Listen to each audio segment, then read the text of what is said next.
Arewa Plus TV. Mana.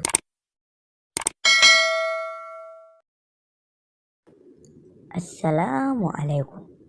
Barkanku da zuwa Arewa Plus TV, tashar al'umma.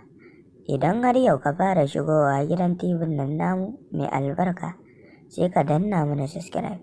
Idan kuma dama tun can kai ma'abocin shigowa ne, sai ka danna mana liking, ka haɗa da yi mana comment, sannan ka yi mana share.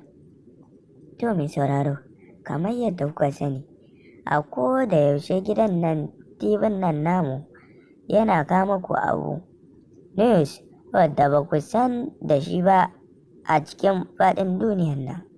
To yau labaran namu ya tattago mana akan wata ce wadda kowa, kusan in ce kowa ya santa, Queen Elizabeth. To mai sauraro, kamar yadda kuka sani, ita dai wannan mata mai suna Queen Elizabeth sarauniyar Ingila ce. To, a cikin satukan nan da suka wuce ne Queen Elizabeth ta mutu. To mai sauraro, jan hankalin da malam yake mana cewa akwai wasu daga cikin musulmai wanda suke cewa Allah ya ji kanta. Sai dai baka san wannan abin laifi kake yi a gurin mahaliccinmu ba, domin ita Queen Elizabeth sarauniyar Ingila ta kasance ba musulma ba ce.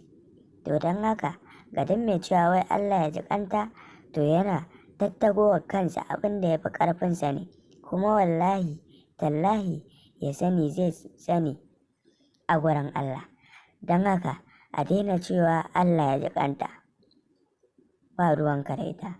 To, cikakken bayani akan Queen Elizabeth shine, ita dai Queen Elizabeth aƙalla ta daɗe a duniya, ta daɗe sosai a duniya fiye da shugabanninmu na wannan ƙasa mai albarka, Najeriya. Sai dai ita Queen Elizabeth a tarihinta da ya zo cewa iyayenta tun tana yarinya, tun tana ciki ake tunanin ya za a kafa mata jin daɗin da ba zai taɓa yankewa ba a rayuwarta, in ji iyayen nata.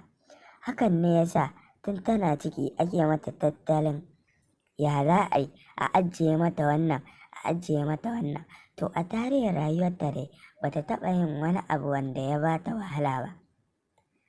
Ba abin da ya bata wahala kamar yadda kai za ka ce na yi wannan ya ban wahala. Ita ba ta da wannan tarihin abin da ta sha ta ban wahala.